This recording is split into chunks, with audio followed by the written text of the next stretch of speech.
And here we go. Hello, everybody. This is July 13th, 2020, Town of McCandless meeting. And we'd like to, number one, apologize to all of you who have waited so patiently for our meeting to start. We're held up in an executive session interviewing for our Ward 4 council member, which we're going to appoint tonight. Council took the interviews very seriously, and we're working very hard to try to pick the very best person. So we hope that you'll accept our apologies, and we also discussed a personnel matter. So, Madam President, if I could, just to clarify, just because the way you explained that, I would point out that the interviews themselves were conducted at an open public meeting, a special meeting. Then we went into executive session to discuss the other items. That's true. And we ran over on everything, so we apologize. The point I was trying to make is I apologize, but that we did run over. So let's get started. The invocation as well as the Pledge of Allegiance will be led by Councilmember Sponholz. Evening, everybody. We could bow our heads. We meet tonight to serve our community, to use our talents and resources wisely and well, to represent all members of our community fairly, to make decisions that promote the common good. We recognize our responsibility to the past and, even more importantly, to our future. We respect the rights and needs of both individuals and community. May we act wisely and well. Amen.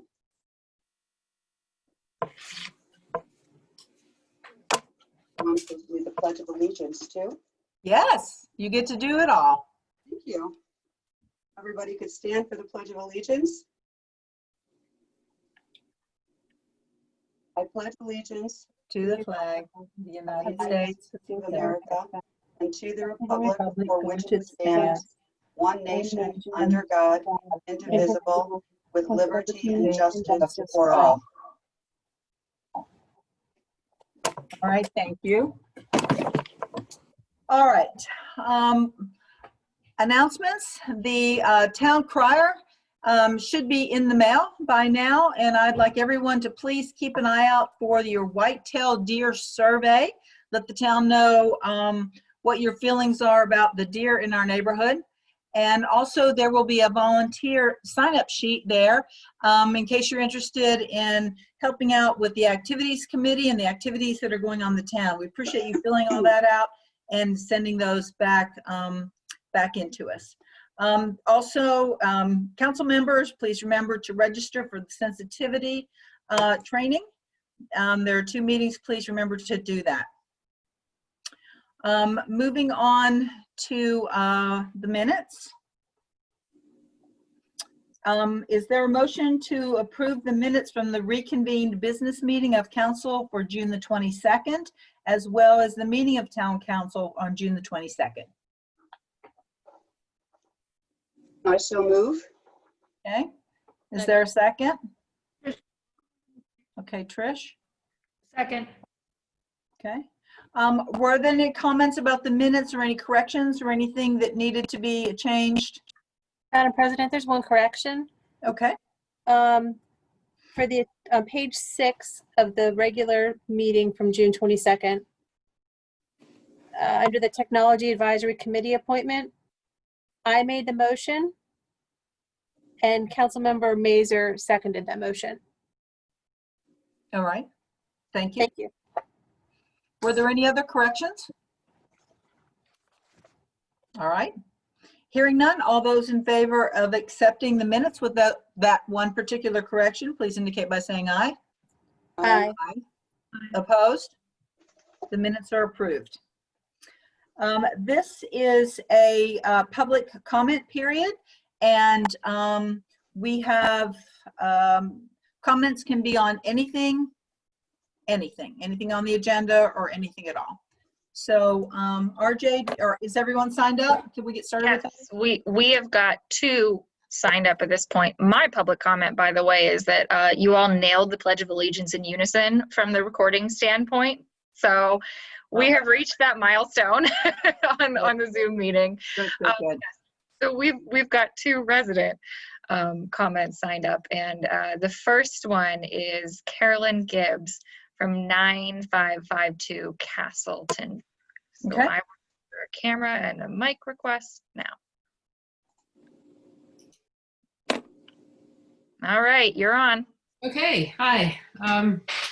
I'd like to speak about the subject of yard signs in public areas in the town.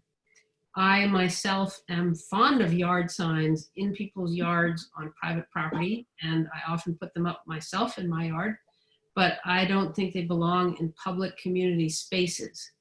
I'd like to ask the town to pass an effective ordinance forbidding political and other yard signs in public spaces, such as traffic triangles and the like. These signs can become unsightly, and they can be a hazardous distraction for drivers and even a physical danger to drivers if the signs are uprooted or in disrepair. And I also imagine that having those signs in public places is a hindrance to maintenance, like mowing the grass. And also, as we all know, it can sometimes be days or weeks after the election before some of the political signs are removed. I thought that the language that was previously in Ordinance 907 had prohibited yard signs in public locations, but apparently it did not. During this year's primary election campaign period, I was frustrated to see a proliferation of political signs at the traffic triangle near my house. I was really surprised to see them there because I thought that they were no longer allowed. And I think that part of the problem is that candidates can't make do with putting up just one sign, and it becomes this competition to see how many signs each candidate can post in a small space. If an ordinance banning yard signs in public locations is passed, I think that there should also be clear, concise, and timely explanation for the public on what the ordinance says. And I want to also acknowledge that enforcement of such an ordinance might be part of the problem. And if that's the case, then clear public explanation would help with that enforcement too. I think political campaigns should not have to be left guessing if their signs are planted in appropriate places. And if there might already be a map, but if there isn't already a publicly accessible map clearly showing what spaces are public, I think it would be advisable for the town to provide one.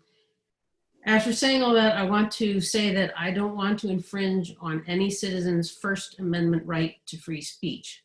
But it seems to me that limiting political and other yard signs to private property and keeping them out of public spaces would not infringe on those First Amendment rights. And whether or not you change the town code to prohibit yard signs in public spaces, I would ask you to consider a restriction on the size of yard signs in public spaces. Larger signs are more of a hindrance to drivers. And you might also consider putting a limit on the number of signs that one organization can place in each public space. And that was what was on my mind, and I thank you for the opportunity to speak. Thank you. All right, thank you, Carolyn. And next up, we've got Mr. Paul Heckman, also on the subject of the sign ordinance. So Paul, I'm gonna send you the request now.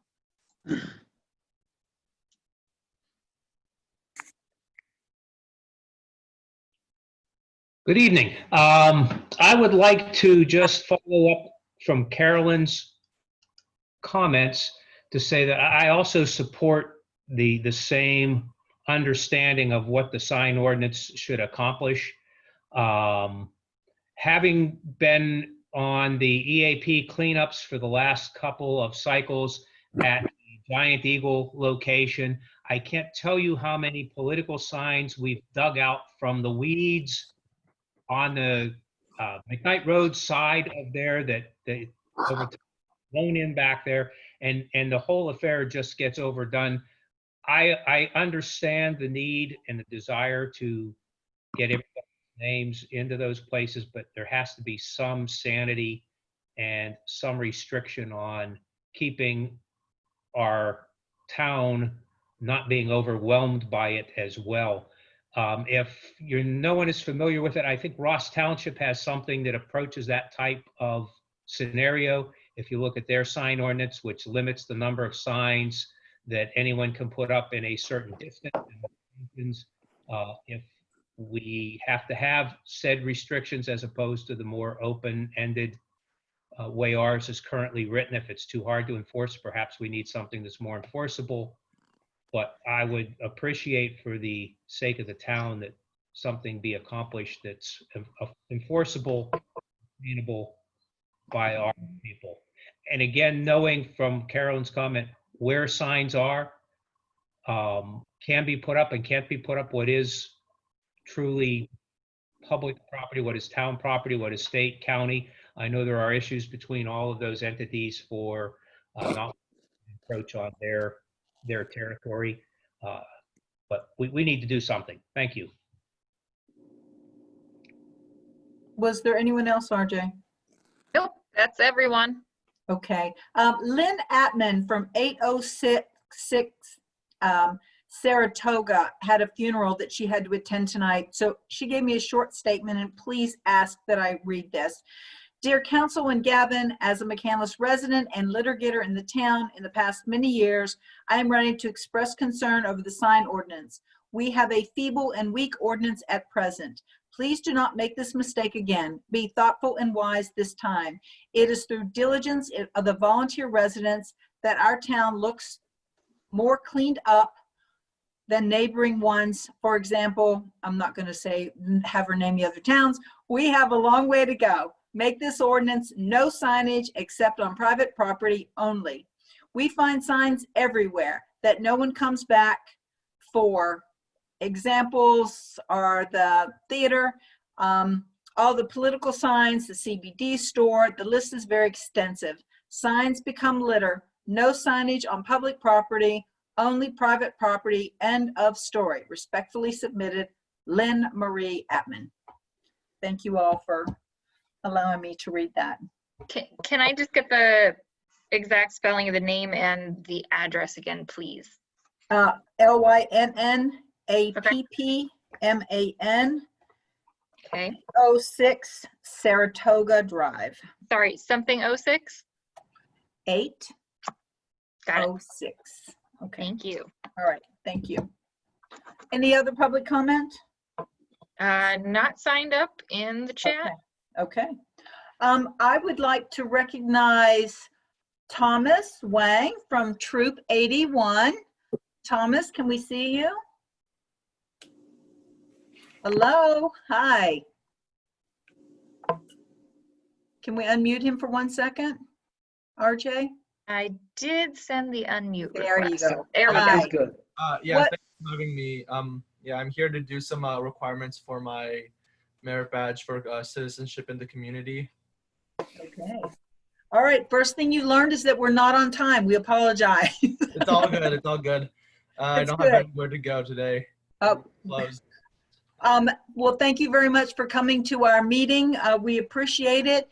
I'm sure any of the council members would be just more than glad to talk to you if you wanted to send us an email, answer any questions that you might have. I know there's some communications thing you have to do for that badge. I remember when my son did his. Thank you for having me. And yeah. It's our pleasure. And Thomas, if you have questions throughout the meeting, if you stay, just hit the chat and we can potentially respond to that. Okay, thank you. All right, let's go now to reports of committees. Trish, will you do Finance and Personnel Committee for us, please? Review checklisting number 6 dated June 1 through June 30, 2020, totaling $1,024,994.53 as submitted to each member of council and posted on the bulletin board and town website. So are there any questions?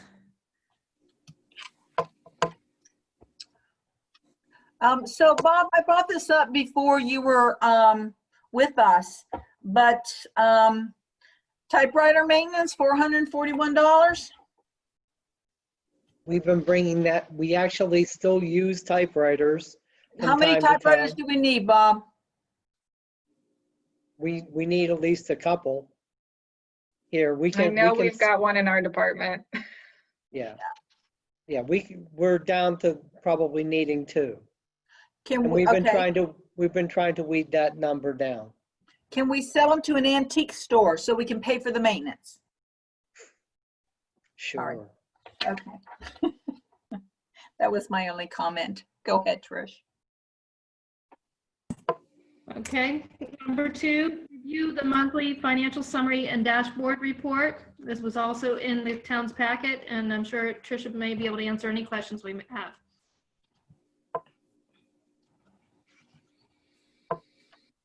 I had one question, Tricia. Because of the all of the things that we're spending related to COVID, I just wanted to confirm. I think my understanding is that we expect to recover all of those expenses eventually. Can you all hear me? Yes. Yes. Now, Yes, the COVID expenses are roughly $20,000 right now, not including any payroll included in expenses. We do expect between CARES and the PEMA funds to recover those costs. Thank you. I'd like to also interject right here too, that the base of the way this is figured out on how much money that we can be reimbursed, like the top number was based on the 2010 census. So a little jab here for if you've not filled out your 2020 census, you know, I think we had like 83% of people who filled out last time. If you haven't filled out your census, please do, because the more people that do, that's more money that's available to us for these type of issues.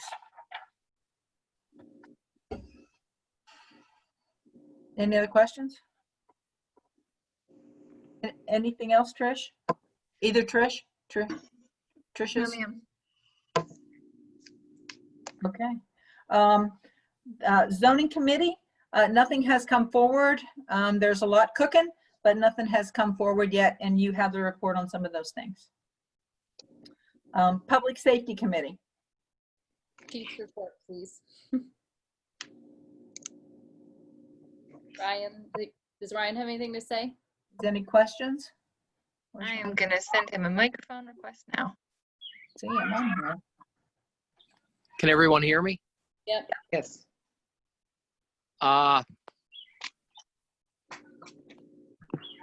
There we go. You folks have my report for the month. I would take any questions anyone has. If it was late, I apologize for that. There was, I believe, a misunderstanding. Our secretary sending it out. But if you have it and you have any questions, I'll take them now.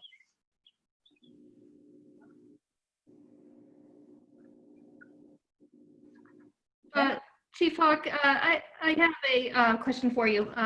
First, I want to thank you and everyone involved with our NA Caravan for Change.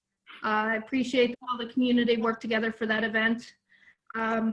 Just out of curiosity, in light of what's happening in other communities, does the department have a plan for spontaneous type of protests that may occur in our town? Is there a kind of a plan of action and things like that, just in case something would come up that citizens may wonder about? I would say, Tricia, depending on the nature of spontaneous caravan or what have you, or if it were even a protest per se, we have the county police that we would lean on. We have the North Hills SRT team if we needed any kind of crowd control or assistance with a crowd, you know, perhaps that might interfere with the traffic or something like that. We have those agencies at our disposal. Neighboring jurisdictions, we all have agreements between the communities where they would jump in and assist us as needed. we would certainly, we would have other agencies that are very short, a phone call away, basically. But this NA Caravan for Change, fortunately, as a few of you councilwomen might know, was a peaceful, I think, just calling things, to folks' attention. Thank you for participating. Anything else in public safety? Public Works? The Public Works activity report was included in your packets. If anyone has any questions, I see that Mark's on the line here. If there's no questions, that concludes my report. Okay, Services Committee? The Fire Marshal's report for the month of May 2020 and permit report for June 2020 is in your packets. Fire Marshal Stack is here if anyone has any questions or comments. Okay, hearing none, I'd also point out that the code enforcement violation complaint statistics report for the month of May is also in your packet. And does anyone have any questions or comments? And that concludes my report for tonight. Recreation Committee. Recreation, the Activities Advisory Committee has continued meeting and has an event plan, which we'll discuss later on in this meeting. And Bob, I'm not sure if there's any updates on the fitness court that we have. We don't have a firm date on the soft opening. Really, the only thing that we're waiting on now is have the decals installed on the wall itself. Otherwise, everything is ready to go. And John and I are still working on the details for the opening. We've been hampered a little bit by the changes with the health department requirements for meeting. So we're trying to sort out how we can have a soft opening with no more than 50 people in attendance.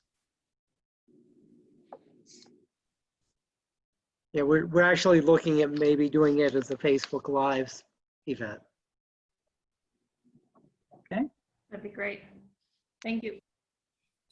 I did have one thing under here, Trish, too. We have, of course, unfortunately had to cancel Community Day this year, but now that we have our Activities Committee in place, I've had some good suggestions and people that have thought that it might be a good idea to kind of move the Community Day committee to be part of the Activities Committee, or as a volunteer pool. I did want to bring that up before council. There's it's an ad hoc committee, and it would just especially now that the Activities Committee is really starting to, look into what the town needs and what people are interested in, and taking up all these volunteers' names and interest and kind of incorporating them together. What are your thoughts on that?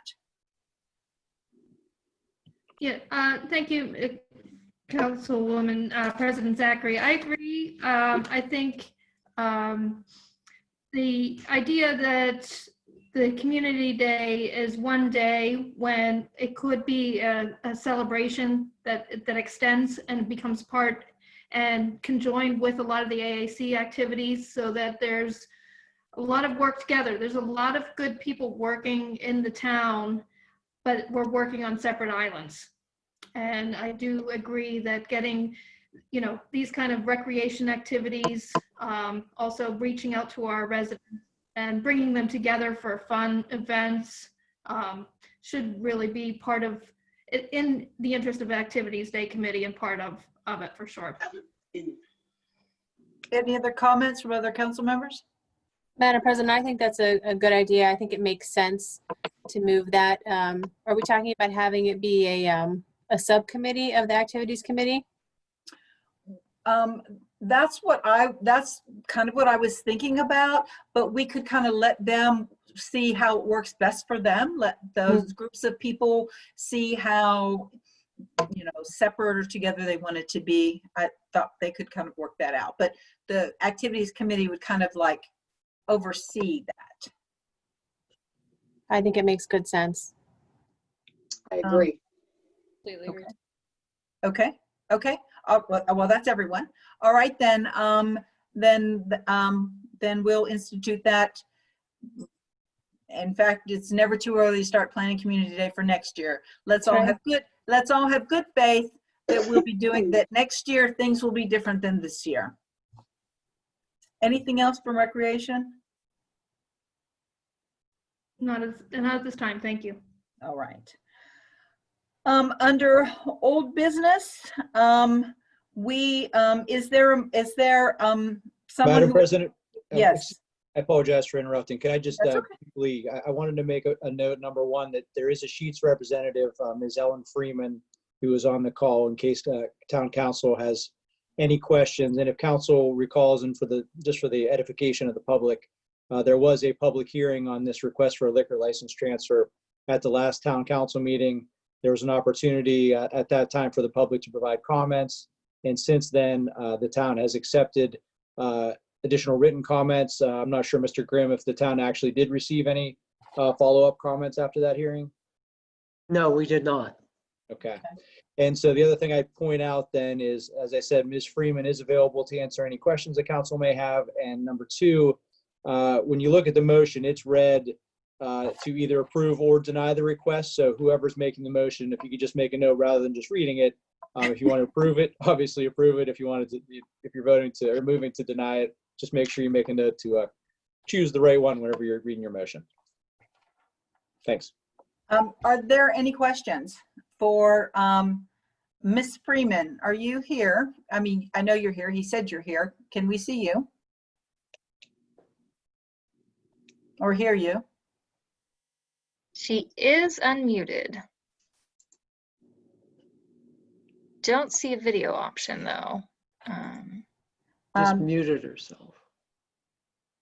There. Ms. Freeman, are you there? Should be unmuted now. Hello?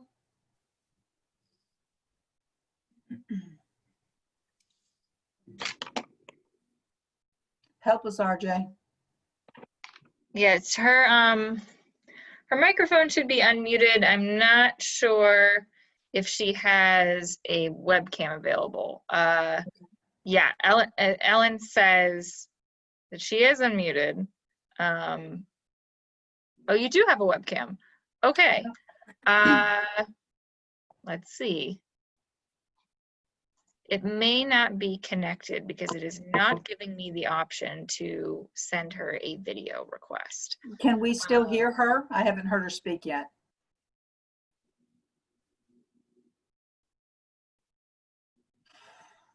Ellen, if you are trying to talk, we cannot hear you, but feel free to send me another chat message and we can try and troubleshoot. Does anyone have any questions for her while hopefully we're going to be able to ask them?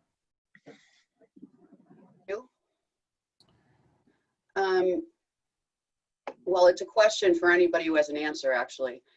Did we ever get, other than, I guess, what was a kind of an informal email message from Sheets' attorney, did we ever receive the written confirmation of relating to the no loitering signs and no loitering policy in the Sheets parking lot?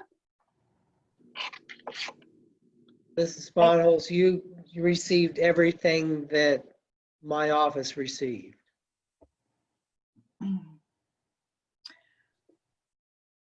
Do we have? Ellen is going to be joining with a phone number shortly, I believe. Okay. Am I correct in that, am I remembering this correctly? Did we not ask for that policy and that commitment to be put in writing and presented back to the town? Ms. Von Holtz, the written statement that we received from Attorney Kozar states and I don't know if this all got passed along to council or not. If it didn't, I apologize. But it says, and this again is in the form of an email to me. In addition, President Zachary asked about Sheet's loitering policy. Their loitering policy is not a written policy. However, the policy is to have no loitering signs in the parking lot and instruct stores to call Sheet's security operations team to live voice down, requesting that any loiterers disperse. If this is not effective, the security team will contact the local police. So that was the one email that I received. In addition, we did send over a prior Sheet's policy that identified at that time the 2-drink maximum that was part of the written policy for Sheet's. And it was explained to us that although that policy that was sent to the town council is the current policy, the one that was initially sent, and does not include the 2-drink minimum. This was the policy, the one that you just recently received this week, was effective May 9, 2019 through this past January. And although, again, that they no longer have that as part of their written policy, that is still, Sheet's position. Ellen, are Good you evening, everyone. Can everyone hear me 304? now? Aha, Yes. there we That's go. fine. All right, I apologize for that. there we go. You should be good now. So Ellen, Can we you hear have, me now? yes. Okay. So we have, we do have some questions.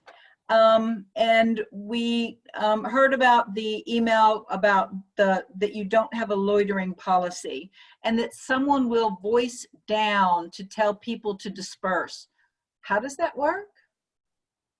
So they have a centralized security operations system. So that's something that's monitored 24/7 by their corporate headquarters. And what can happen is if a Sheet's employee from inside notices that there's loitering going on outside, or if it's reported, and perhaps the Sheet's employee doesn't feel comfortable to go outside, they can actually press the button that they each have on their lanyard to dial into their centralized security operations system. And they have the video cameras outside that those individuals at corporate would then tap into to see where those individuals may be standing. And they have loudspeakers outside where they sometimes have music that's playing, near the gas pumps. And that's where they'll let them know that they need to disperse, that they are not permitted to loiter there. And if they continue to loiter, that the local law enforcement will be called in order to have them disperse. Are you aware that there are houses that are 25, 30 feet from this gas station and you're going to have loudspeakers in the middle of the night telling people to disperse?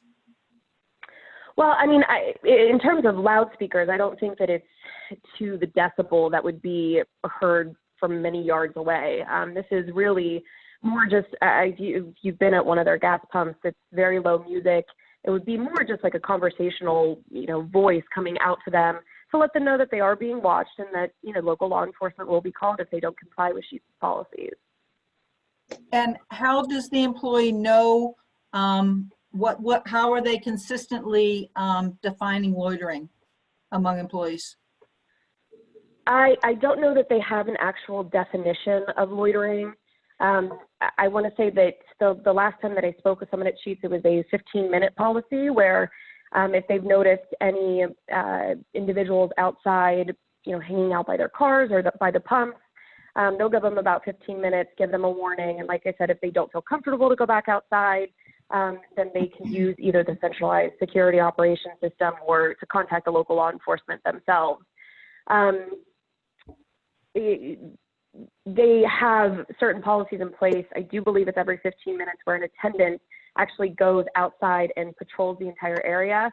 And they're looking for multiple things. They're looking for loitering. They're making sure that no one's violating any of their policies of having alcoholic beverages open outside, as well as to monitor any trash.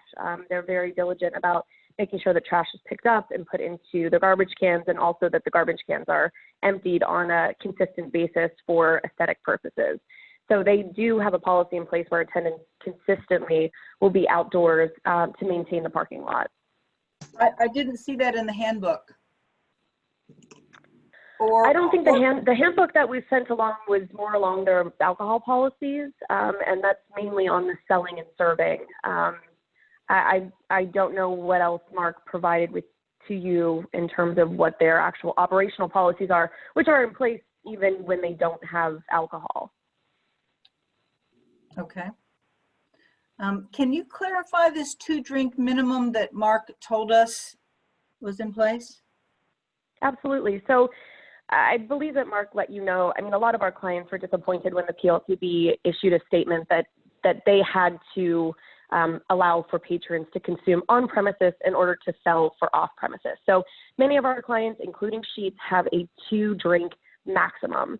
And so what they have signage in their, I'm sorry, Sheetz does not have signage because they do not promote any on-premises consumption.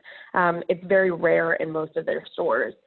And so what they do is when they notice that there's anyone sitting in the seating area and has an open beverage in hand, since it is so rare, they keep an eye on that individual, and they will let that individual know that there is a 2-drink max. So even if they purchase a 6-pack, they're only permitted to drink the 2 of them, and that's very much enforced at the Sheetz locations. And as Mark mentioned, as I mentioned here, it's such a rare occurrence that they are able to monitor it while anyone's in the seating areas.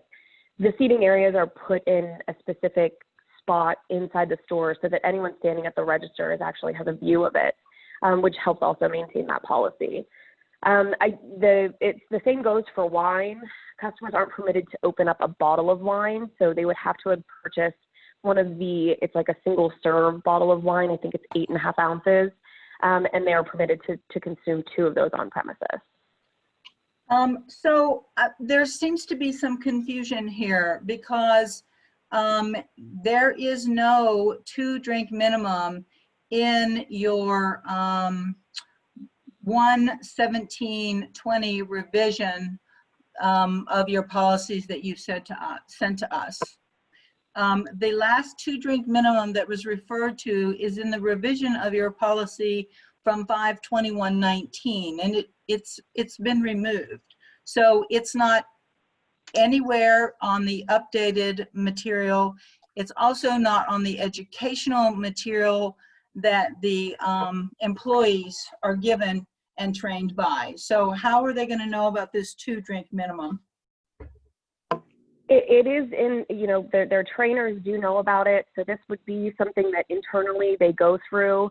I don't know what they have their employees sign, but I know that their employees are aware of this policy and that it's enforced at each and every one of their stores. It is not in your handbook, ma'am. I apologize. I don't write the handbook, and I'm sure that if it were the council members' desire to have it in writing and signed, in order to get an approval, I'm positive that my client would comply with that. I would also like to make reference to an email that was sent to our town manager that said that there will be no selling of wine by the drink in the store. And now you're saying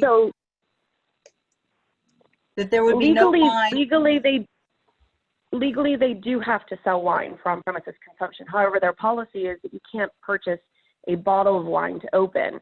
So you can't open it up and pour it by the drink. The small containers are, like I said, 8.5 ounces. They're single serve. So it's almost exactly like you would get with a bottle of beer.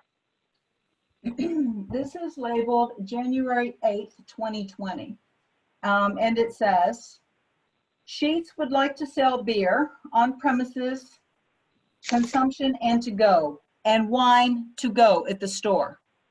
And we were told specifically by Mark that there would be no wine consumed.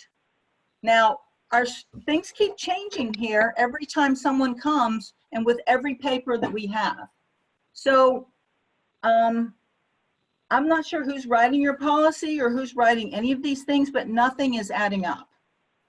And okay, I do apologize for the discrepancy there. Like I said, I mean, if you would prefer, I apologize. I am coming a little late into the game here, but we have, entered into agreements with municipalities in the past, conditional licensing agreements where, the policies that the township or municipality would like to see in place and to have something consistent across the board in writing that can be enforceable, we can certainly put that down into writing and provide it to you.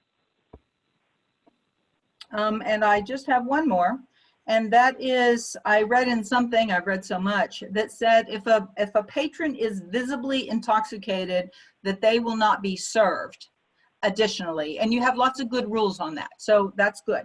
The thing I didn't like is that it says that it is up to the server to decide whether to notify the police or not of this intoxicated driver as they get into their car and drive away.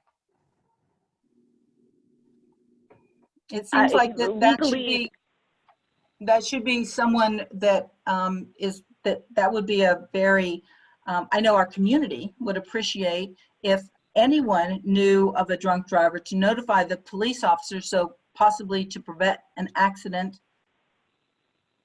Sure, I mean, I agree with you there. Legally, you know, they have to make sure that they tell their employees that, you know, learning about whether someone's visibly intoxicated and not selling to them is one thing, because that's legally they have to not do that, and they have to know the signs of that. However, it could be very subjective. And if someone's out into the parking lot, they don't want to put the responsibility onto, you know, their employees, that they have to be the one to take action there. I would certainly hope that any individual who saw anyone visibly intoxicated or getting into the driver's seat of the car would pick up the phone and call the police. However, they can't legally require that their employees call for something that they are not positive about.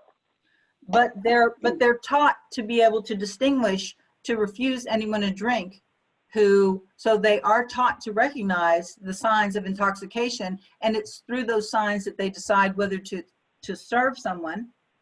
And so why would they not notify the police if someone is visibly, not questionably, but visibly intoxicated? Truly, I apologize. I don't have a response for that. I don't know, you know, what their reasoning behind that policy is, aside from they know they're not permitted to sell, they know they're not permitted to serve to them. Now, whether they would require their employees to follow them out to a car to ensure that they're not getting into the driver's side seat, you know, I don't know what their reasoning behind that is, except that if it's not required of a restaurant in town, then what makes it any different for them? It was your policy that said it's up to their discretion. That's what your policy said. It's their discretion to decide whether to notify the police or not. Well, I also think it's different when you're at a restaurant or bar where you have someone serving and like right there able to witness and see what's going on, where if they're drinking outside, your attendants are inside, and how do they monitor, especially if it's a small person and they drink 2 drinks, they buy them, go out and drink them. That's concerning at that point. It's really hard to monitor and know, you know, what they're doing outside and how intoxicated they are. Madam President, I just want to point out to Councilwoman Schweiger that they're not permitted to consume alcohol outside. It must be consumed inside the building. But even over in another area, it's not like it's Sure. server going to a table like you would have at a restaurant. Right. And I can understand that too. However, I mean, someone could go into the Olive Garden parking lot and drink there too, and then come out and drink more in their car and then leave. So, you know, it's not always, you know, Sheetz is doing the best that they can at all of their stores to have liquor licenses, and, you know, they've got a pretty good record. So, you know, but they can't save everyone, and they can't solve everything. So this is, the policies that they're putting forth is their best foot forward, and they want to maintain a good reputation in the township as well. They certainly don't want to have headlines reading that individuals are leaving drunk from their store. So, you know, they are cognizant of that, and they do, you know, make sure that their employees are also aware of that as well. Does anyone have any other questions or comments? Madam President, if we were to move forward with this conditionally, what sort of conditions would we be looking to have? I would feel better having the 2-drink maximum in writing. So I would ask our town attorney, I guess, if it's possible to accept this conditionally with that. I would prefer that we table this until we have everything in writing. We've had difficulty. We have someone different show up for each meeting. They don't seem to be communicating with each other so that these things are being taken care of. We need to find out what's going on with the wine. We need to find out about the soliciting, the loitering, not soliciting, loitering. What we want to do with that too. So, in my opinion, I would like to see this tabled until we get these things in writing. That's my opinion. Gavin, what do you think? I think that's certainly a reasonable request, and it sounds like Ms. Freeman has experience, working those agreements into the approval process. I would note we're sort of in a strange place from a timing perspective because this application was originally filed quite a while ago, and upon agreement with Sheets during the COVID crisis here has been extended multiple times. So I guess I just want confirmation from Ms. Freeman on the record that Sheets will consent to an additional time period until the next meeting for the town council to make a decision. I can approve that. That's fine. Okay, thanks. And then what I can do is I can reach out to either Ms. Freeman or Mr. Kozar. We can start working on a list of these things. I'm noting on-site single service wine. That sounds like that may be a liquor code requirement, but we'll look into that a little bit closer. The 2-drink maximum, was formerly in their policy, so it sounds like that would not be an issue in order to put that back in the policy, hopefully, or at least memorialize in writing.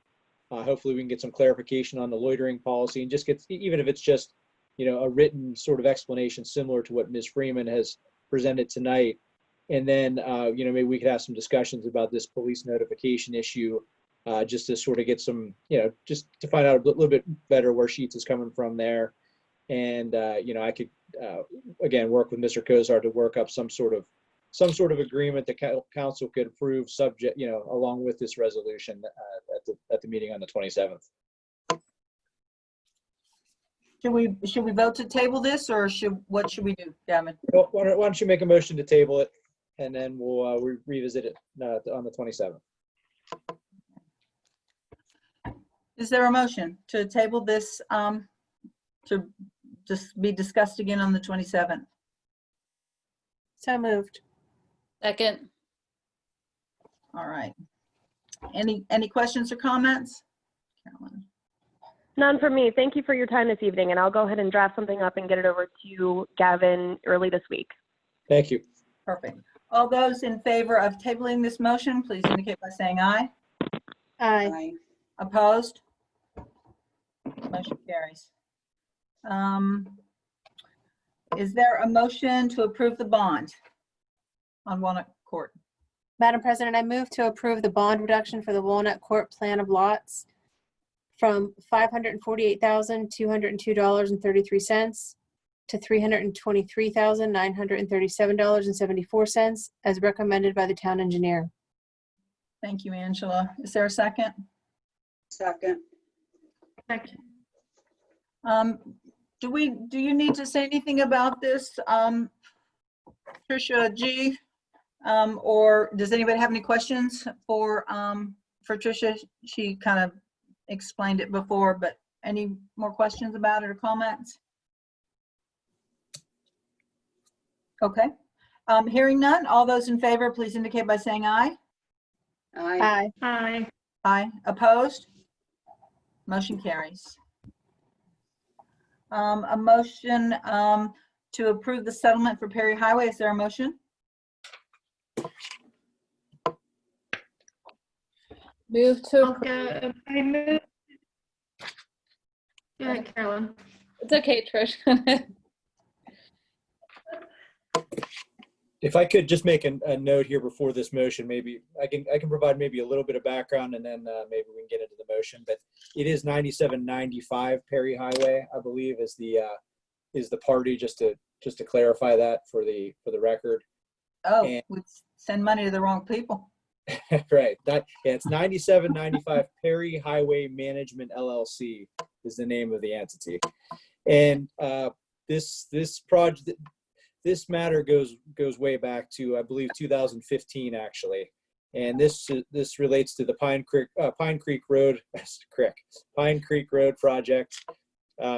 And what happened essentially was the town, as part of that Pine Creek Road project, was required to acquire some easements over a number of properties.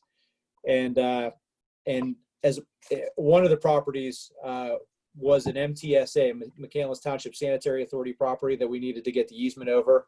So essentially there was an easement swap. The MTSA gave the town a swap of an easement. In return, the town agreed to obtain an easement for MTSA from another property, this 9795 Perry Highway. So although this is sort of floated out there for quite a while, we have an agreement as to the general form of the settlement agreement. It will result in a payment that was agreed upon by the town quite a few years ago. We just has never been really closed out. So this is almost a cleanup item. And we've been in touch with the counsel for the property owner and have come to an agreement on the form of the settlement agreement, which is very similar to the one that was presented in your packet with just some minor, essentially non-substantive modifications. Okay. Carolyn, you want to finish reading the motion? Move to approve a proposed settlement agreement with 9795 Perry Highway Management LLC as part of the Pine Creek Road intersection bridge project, in which the town has acquired an easement for a cost of $11,900 on behalf of McCandless Township Sanitary Authority. Is there a second? Second. Was that Trish? Angela. Angela, sorry. Angela. Okay. Any questions about this? This predates me. Okay. All those in favor, please indicate by saying aye. Aye. Aye. Opposed? Motion carries. New business. Discuss amending and restating ordinance number 1486 and Part 9, Title 1, Article 907 of the town's codified, ordinances regulating objects in the right-of-way, signs in the right-of-way, and establish an enforcement procedure and penalties for violation. This is just discussion. There's no motion tonight, so we'd like to hear your comments. I have a whole bunch of questions. Wow, okay. You ready, Gavin? I am ready, and I will say that this was a product of to the extent that you like it, it's a product of a joint effort of me, Bob, RJ, and Jeff Shaneman. Yeah, I take no credit if you're not a fan. No, not at all. No, I think we're absolutely in the right direction. I just, since I wasn't part of when the last modification, I'll just try to be quick though.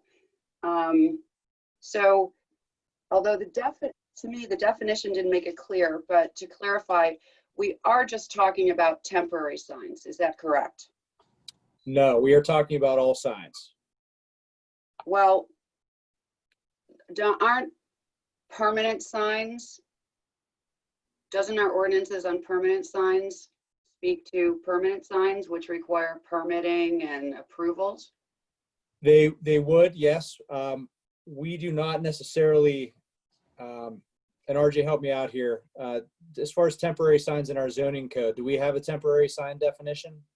So it would, well, we have 3 separate sign code sections, but I'm just going to speak to the main one, which is in our district common standards. I believe there is one requirement or regulation for like a sandwich board style, if you were to just put that outside of your place of business. But when it comes to residential property, which seems to be, that or public right of way, those seem to be kind of the primary issues with this, sort of yard sign oriented code. There's pretty much no residential signage that's permitted for in the sign permitting process. Anything to qualify for that has to be over 8 square feet, which is, aside from in the development district, and then that's a totally different set of regulations. But I mean, it's very rare to like see a yard sign that's over 8 square feet. And if we did, that might be a different story entirely, with whether you need to have an actual sign permit for that versus just putting it up in your yard for a brief period of time. Right. So these would not necessarily, if someone would say, I'm going to put a permanent sign in my front yard with it, it would still have to comply with these particular requirements, whether it's temporary or permanent. So I guess that's the point I'm trying to make, is it is from a traffic safety and aesthetic standpoint, those are, two of the primary, goals, the twin goals of this ordinance. And yeah, for practical purposes, is it primarily going to apply to temporary signs? Certainly. But if someone would place a permanent sign within one of these prohibited areas, this would also allow enforcement in that situation. So just to clarify that, so, and I didn't write down all of the sections, but I didn't think that this would actually apply to private property, not within that range of distance off the cartway. And that's the tricky part of this, right? Is the whole concept of right of way and private property and sort of where that intersection is. And that's what makes Jeff Shaneman's job so difficult, by, because we don't have sort of there's no, number one, there's no hard and fast rule that the right of way is X amount of feet from the cartway. So if that were the case, this would be an easier situation, because we could just say, once you hit 6 feet, you're on private property, and, then we don't touch it. So in order to prevent Jeff Shaneman from having to look up a survey of every single property in the town before he does an enforcement action, we felt that, number one, if we're aware of where the right of way is, based on a review or, that we've done the research, then it's obvious. But we're sort of using a 10 feet number if we're not sure, because we're fairly certain that will get you into the private property area. So that's a do not touch area. And I think that's primarily the practical aspect, of the practical impact of that is along the state highways, where you're seeing a lot of proliferation. Those are private properties too. So we have to be careful. We can't just say, all right, yank everything that's along McKnight Road, because at some point you get off the right of way and you're into somebody's private property. So we chose this 10 feet, this 10-foot measurement from the cartway as just look, we're fairly certain that once you get beyond that, you're in private property. But if you're within that area, we feel like that's a traffic concern. It's an aesthetic concern, especially, and it's less likely to impact someone's private property rights and First Amendment rights to express themselves. I think that's my point. I just want to make sure that all of our constituents understand that we're certainly not trying to impinge upon their constitutional rights. Right. And I do want to just also add, in respect to the zoning aspect of our various sign codes, again, this is speaking to the district common standards, which applies to everywhere outside of sort of that Wexford Flats area. And then anything in the development district also has its own separate performance regulations. However, for a freestanding sign, which is the kind of sign you're going to see in a yard for any sort of commercial or institutional property, they already have a 15-foot minimum setback if they are going through the sign permit process. So this will, presumably just catch the things in the gaps. And when you look at residential property, other than like a development sign, if you're kind of coming in, from the road to identify whatever the plan name is, there's very, very little that's permitted in permanent signage in residential in the first place. So there shouldn't be too much overlap with what's happening with these different parts of code. Okay. So another question I had, where we speak to shrubs, trees, and hedges in right-of-ways. I have to think that some place as big as McCandless, that they're in the right-of-way somewhere. They're on a tree lawn, or and so are we saying that they should there be existing shrubs, trees, whatever, are they grandfathered in? Or is it a matter of, let's just say, discretionary, that if our enforcement people find that and it is in fact causing a safety issue or a visibility issue, that certainly they would have the right to require it to be removed? Or is it grandfathered in? B, out of your two options, it would be option B. It's not grandfathered in, but at the same time, the town has no intent of going out with a ruler to check people's shrubbery. It would be, I think for practical purposes, if there was a complaint received and, the code enforcement officer went out there and determined that it is impacting traffic safety due to the sight line or whatever for whatever reason, at that time, the property owner would be notified and asked to, modify the hedge, remove the hedge, whatever it is that's causing the traffic safety issue. Okay. I'm not trying to get too much in the weeds here, but this is more because I wasn't involved in it before. That's a good pun. Are we really trying to restrict things like, the open house signs, the garage sale type signs? I mean, shouldn't those kind of be maybe an exclusion to this, so long as they're removed? And if they're not removed, then, then they come under the, I guess, the penalty section. I think the practical side of this, Shelley, is that, take them one at a time. An open house sign that you would typically see on a weekend from a realtor is going to be up and gone before Jeff comes in on Monday morning to enforce anything. True. Hopefully the same would be the case for a garage sale sign. This would give him the ability to remove the sign and contact the people. He could immediately remove it if it was still up on Monday morning or Tuesday if he saw it or something like that. Okay. And keep in mind, too, there's a practical element of it, right, that, we're not going to be going and enforcing this over the weekends.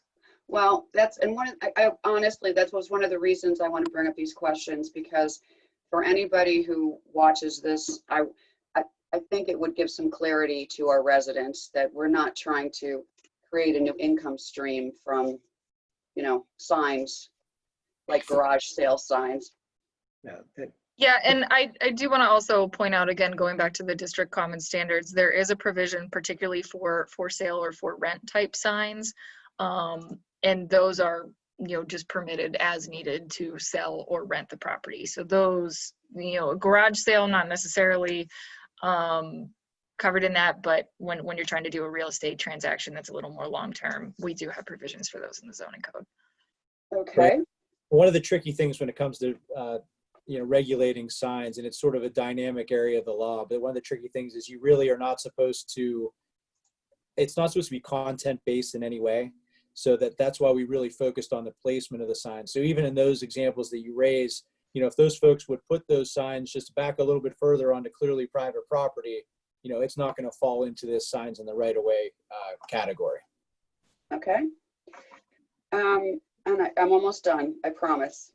I think this is just, I'm going on record as saying that I think that the penalty is a bit excessive for each day and each sign, $300. But that's my opinion. And I do think that there should be some kind of warning component, because I'm not sure how the penalty provision works with 907.3 B, C, and D, because those are all the things that the enforcement officer can do, and keeping the signs and everything. And I'm not sure where in that process the 907.99 comes into it, at what point. So I'm not suggesting it's a question comment, and I'm done. And that's a great question. And I think, and I'm glad you're raising that, because that's the 907.99 is really meant to be a last resort. Repeat offenders, people who are just refusing to comply with the code, because you're right, there are, the primary way that this is going to be enforced is the code officer is going to pull out the offending signs. We'll store them, notify the owner if possible, as it says in the ordinance, but it's not the town's intent to go out and try to, issue a number of $300 fines. It's just, if we have, we need sort of some teeth in there, so that if we have someone who, despite being notified of the violation, despite us pulling the signs down, is continuing to use up town resources, day after day in order to correct the problem. We just need to have something in there that allows us to say, look, at this point, we're going to have to issue a citation. Whether the magistrate's really going to hand out $300 a day fines on top of that, that's obviously another factor as well. Probably not practical, but it's really in there as just a sort of a last resort enforcement provision. Yeah, I can at least, speak from my perspective. That's going out and seeking to issue citations for, just a first time issue or a few that pop up and then are easily corrected. I don't really think that's a great use of our department's resources, but I believe as the code stands now, it's a little more difficult to advance a citation against the repeat offenders, with certain contact stipulations that are often just difficult to follow through from an enforcement perspective. So, and Gavin, to be clear, to issue a fine like that, it does have to be like an actual active judgment from the magistrate, right? Like we can't just do that on our own without going to local court, right? That's correct. Okay. And just to be clear, and I'm done. I am 150% supportive of this effort. I think we all just want to get it right this time. And I did want to just go on record in saying that although an EAC member couldn't be on the, I'm liaison to that advisory committee, and they are thrilled. The EAC thanks council and staff for continuing to work on this. They are on the front lines of the litter that these signs cause. So, I hope that we can get this cleaned up and approved soon. Any other comments? So Gavin, why can't we just say signs are allowed only on private property with the permission of the property owner? So that would be the most simple and straightforward way to do it. But then Oh my goodness. All right, that's it. We're done. But how would we determine who has permission for every sign in every yard? We know that on the cloverleaf, they do not have permission. Not 10 feet, not 20 feet, not 50 feet. They don't have permission. We know along McKnight, the road that is nothing but hillside, right? That's right next to McKnight from, anyway, we know that is public property. So we know that. Well, if it's public property, then it's not allowed. So we don't, that you could stop. Where do we see that? Right in. But no, it is allowed. It's just 10 feet back. It is allowed. Yeah. So tell me how you're going to keep the signs. Show me the place that says it will keep the signs off of the place that the EAC is working so hard to clean on that cloverleaf. That's Ingomar onto McKnight. Where is the provision that no sign will go there? So if you look at 90703A1, which we're adding in a new number 1 that says okay. 907.3A. Okay. Any sign posted? All signs are prohibited from. So it's the very first one, A1. So unless a permit has been issued and is valid in accordance with provisions contained elsewhere in this code, all signs are prohibited from, number 1, the area with either A, within the right-of-way. So if we identify where the right-of-way is, no signs may be within that right-of-way. Or if we're not, in this case where we're not sure, because we had to build this in because, again, we don't know where all the right-of-ways end, but no closer than 10 feet from the cartway of all streets, whichever is less distance from the cartway. So if you're within the right-of-way, no signs at all at any time.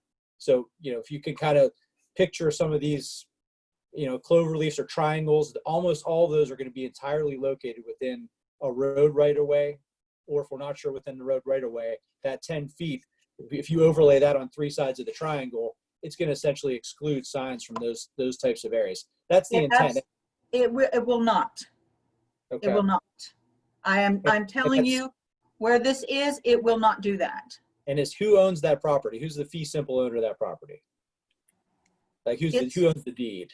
It's in the middle of the cloverleaf. Who owns that? Probably the state. That's closeness, yeah. Or the county. Yeah, I mean, if it's county. I mean, if it's town property, we can definitely pull it out. all town property. So if these are town roads that are crisscrossing there and there's some sort of right of way area. No, even it's beyond it- Ingomar. It's Ingomar to, it's Ingomar that goes on to McKnight, and McKnight is county, so I assume it's county. Ingomar's county too, right? They're both state. They're state? Okay, all right, so they're both state. So instead of looking at this, what I want to say to you is, show me where we're keeping the signs off the Cloverleaf, and show me on McKnight, that big hill that goes between the West Arcadia down to Ingomar, and how we can keep the signs off there. None of that is private property. So how can we do that? Where's the provision? I mean, if it's not private property, I guess I'm trying to figure out how it doesn't fall into one of these categories, because that was our intent. So we can wordsmith this. Okay. But maybe, and maybe it's because I'm not familiar with the lay of the land. But I'm just trying to envision a situation where it's not on private property, and it's not within a road right of way, and it's not on town property. If it's a situation where it's property that's deeded to either the county or the state, I would think that we'd be able to get a permission from them, a simple authorization that, hey, if we know, are we permitted to pull signs out of your county property? The county won't want to, they're not going to want to overstep and try to authorize us to take signs that are, maybe not on theirs, maybe in rights of way, et cetera. But if they own property and there's signs there, I would imagine that there's no permission that's been given. And I would like to have something in writing, confirming this from the county or state. But I think that's something we could request. And I think that's something that, if I recall prior discussions, that Bruce Betty there was some sort of written arrangement with either the county and or the state about authorizing the removal of those types of signs. So no, that's actually what happened. Is there was a gentleman's agreement about removing those signs, which Bruce assured us he could get in writing, which later he said they would not give him in writing. So we have nothing in writing. Okay. I think that my primary hesitation with just wording it as unless you have permission, no signs on private property, is that it could open up us to a challenge if we're going after essentially a repeat offender, where you get to the point where you're in the magistrate's office or whatever, and they ask, well, did you contact every single private property owner whose sign, whose property we put the sign on? To affirmatively hear from them, we did not have permission.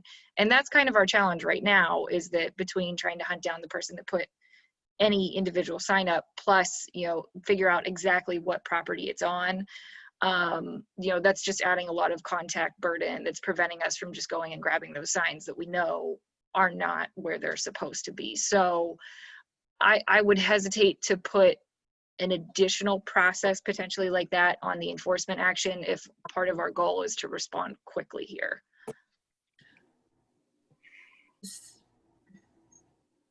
So we have to leave them in the middle of the Cloverleaf then.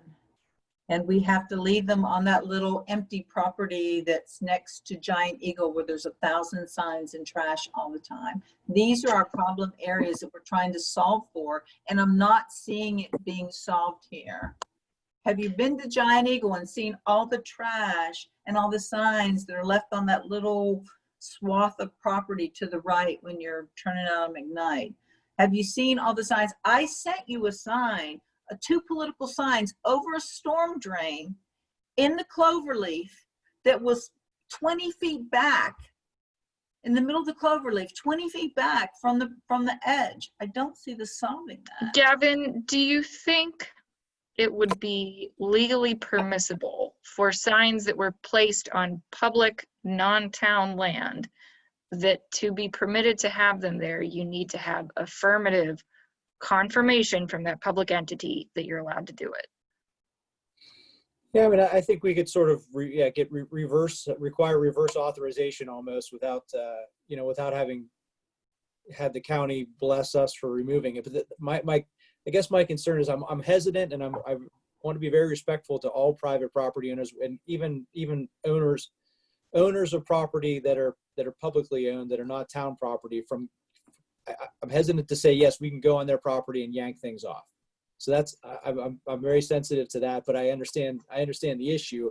I'm just trying to think of, how practically we're going to get there. I guess you're going to see, I mean, that essentially the practical aspect, practical impact of that is going to be, if you see these signs, you just be able to pull them off because no one's going to get county authorization to put any of these up, or state authorization, most likely.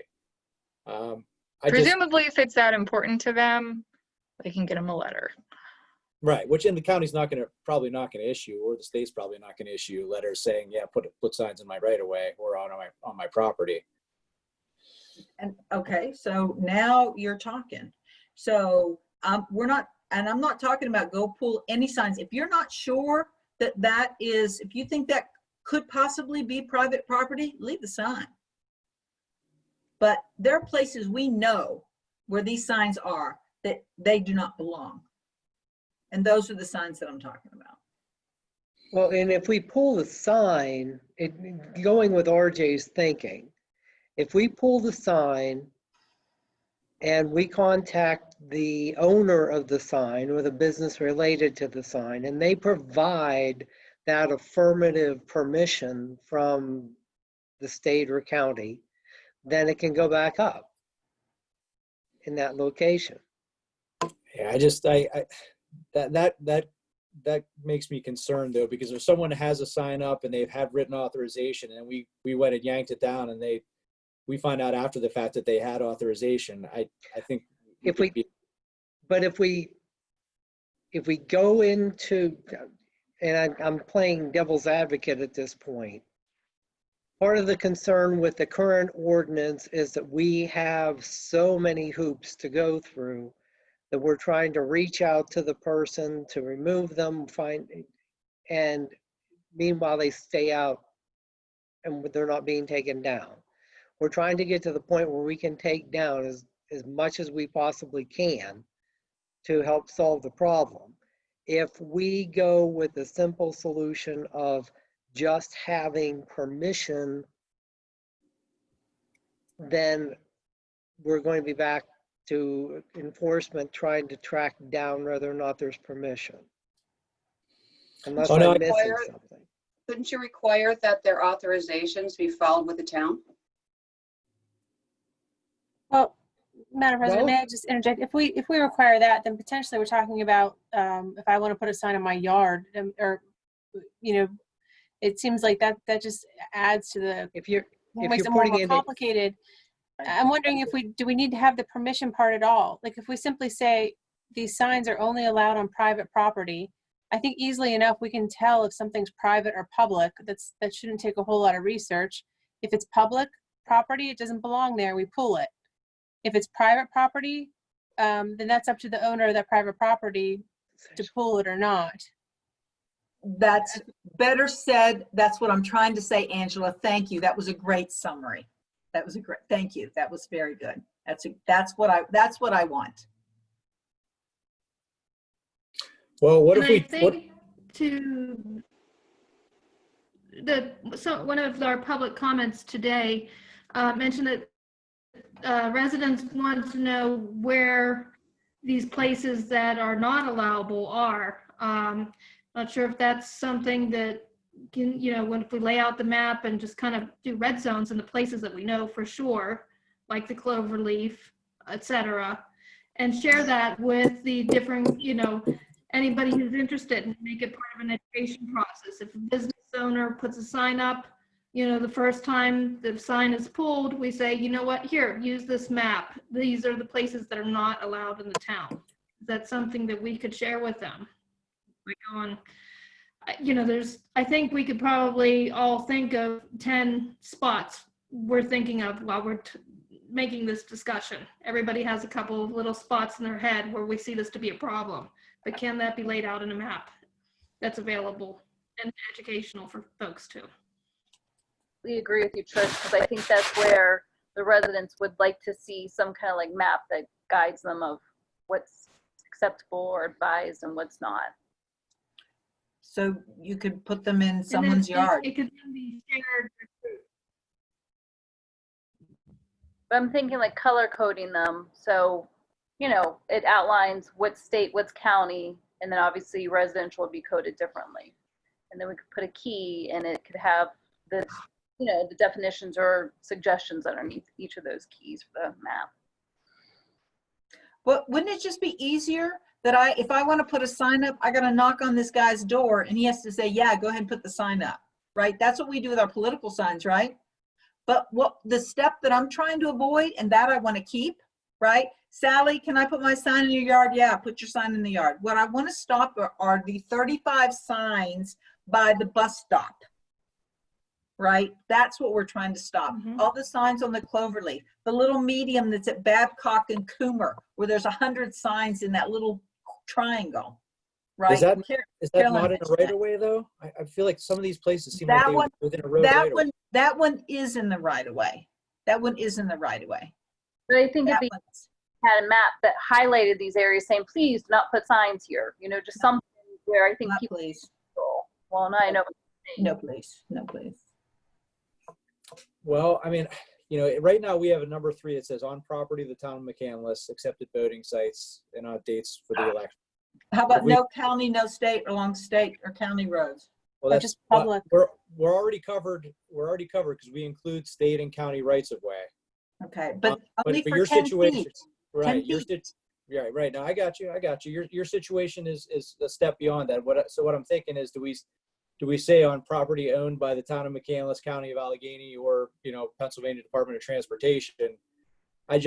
We're essentially enforcing other people's property rights or regulating what they're doing with their property. So we didn't take that step. We use their rights away and prohibit it, but we could think about maybe expanding that provision. I'm trying to make this manageable, and I understand what we're trying to accomplish here. And it sounds like some of these trouble spots are, in this sort of county owned. I mean, maybe we should check before we feel like we write it off that they're within the right of way. I mean, is there any chance that some of these larger county and state roads, their rights of way are probably larger if we checked it out on GIS or, looked at some of the records, they may actually already include these problem areas. Well, now that you say the words GIS, fire up the map machine. Yeah, maybe you can look Do at it. some live map examining. Why not? Love it. Let's see. Okay, so Cloverleaf. Let me take a look. See if I can see right away here. Oh, that's interesting. That might actually be a parcel. Oh no, it doesn't. You know what? This doesn't have a parcel ID number, which would lead me to believe that just might be a whole entire right of way. That would be good news. Yeah, let me see if I can. Let me double check the county maps too, just in case we're missing anything here. I just don't mean to looked hold on us the up. real estate map and it was also, as well as the area along McKnight Road. And how about the road? How about on McKnight? Between Arcadia and Ingomar, those steep banks there. How far does that right of way go back? Because 10 feet, does that mean 10 feet up or 10 feet away? Well, let's see.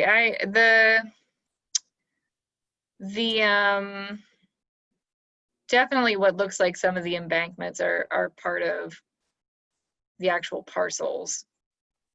Parcels of what? Private parcels?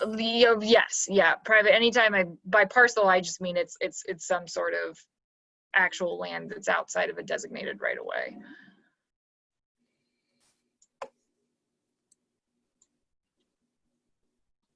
It's probably, this is kind of our GIS system is sort of a mostly accurate approximation, but it's probably, depending on, how close you are to the intersection, maybe about halfway to each of the parking lots, sometimes a little closer. RJ, could you share your screen? Let me give it a shot here. Let me see if I can pull out, so you guys don't see the 20 tabs that I have in my Chrome browser here. Let me see. Try this. Okay, can everyone see my screen? Yes. All right, so this area right here is the Arcadia and McKnight. Am I in the right spot that you were thinking of, Kim? Uh-huh. Okay, Go north. go north.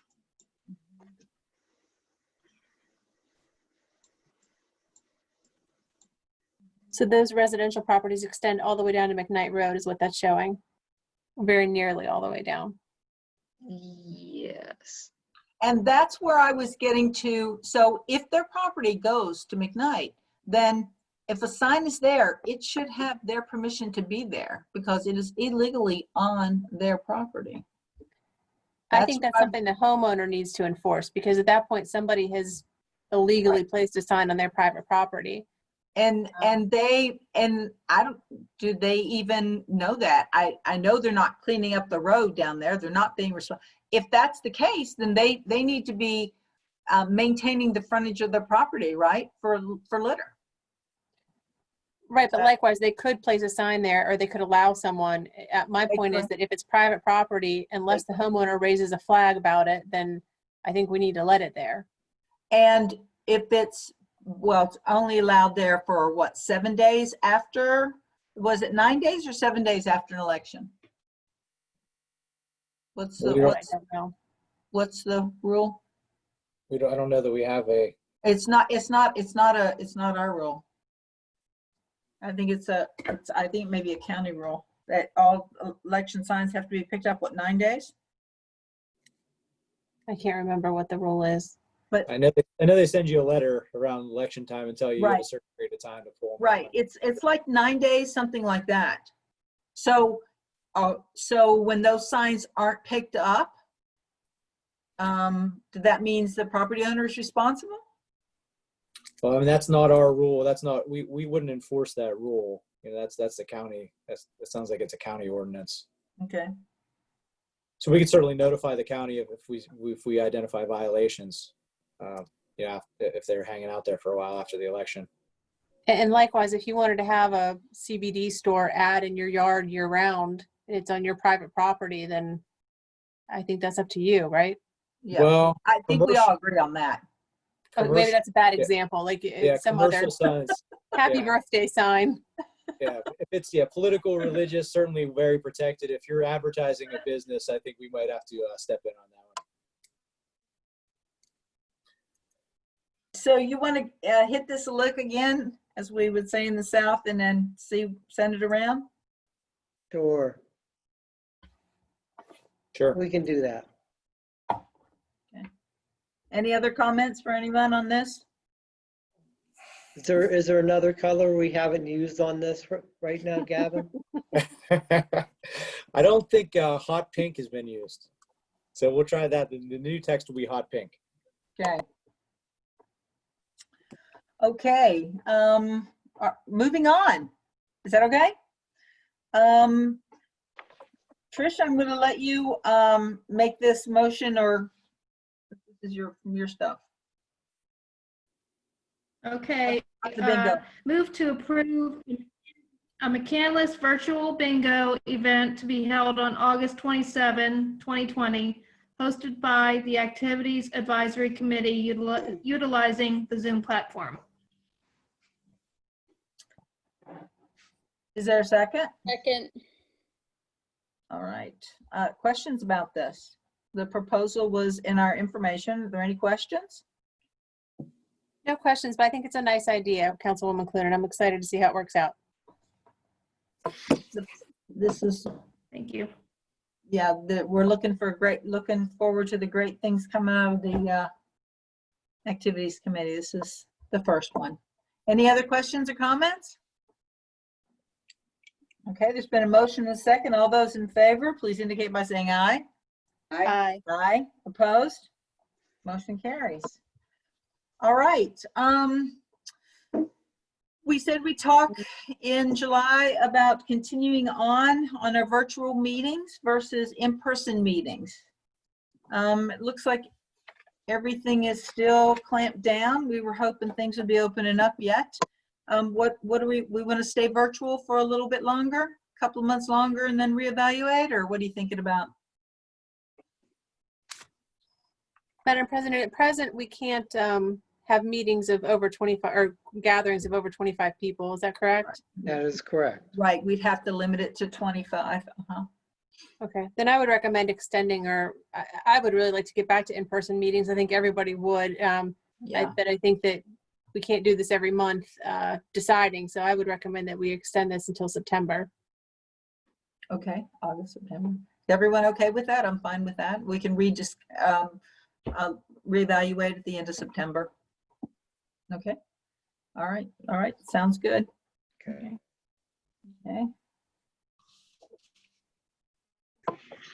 Okay. The next is a motion to appoint council member to Ward 4. Who would like to make that? Move to appoint David Smith as council member of Ward 4, term to expire the first Monday of 2022. Okay. Is there a second?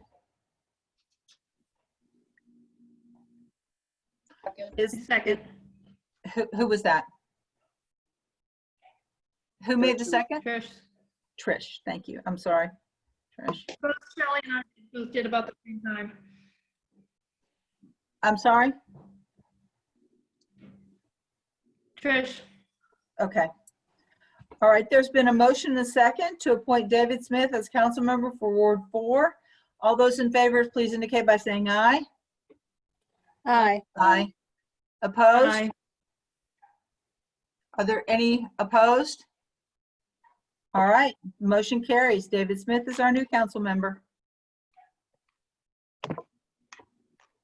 Okay, and I think you were still on here, David. Yes, you are. Okay, we will be contacting you in the next couple of days, getting some information to you and moving forward with this. So congratulations, David. Welcome to McCandless Town Council.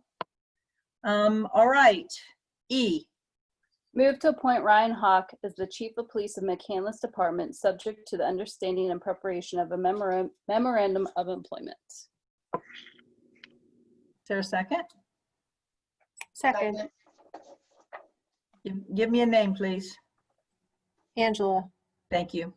It sounded like you guys were like exactly close. Okay, there has been a motion and a second. Is there any discussion or any questions? I think we're all very pleased with how Ryan has supported our police department and led our police department over the last several months. And it's just a matter of working out the details. So all those in favor, please indicate by saying aye. Aye. Aye. Opposed? All right. It's official, Ryan. Congratulations. Is there any other new business? Okay. Can I get a motion to reconvene this meeting on the 27th at 6:30? So moved. That was Carolyn, Yes. right? A second? Go ahead. Wait for the second. Second? Second. Second, Okay. Trish. Okay. Okay. Given the conversation that we had earlier, do we want to reconvene earlier than 6:30? Why don't we, Based on what we need to talk. why don't we interview? We're interviewing, right? Yes, we'll be interviewing for Ward 3. Let's do our interviews at 6:30 and then we'll have our executive session at the end. At the end of the night? We have to. We Yeah, can't agreed. keep people Okay. waiting like this anymore.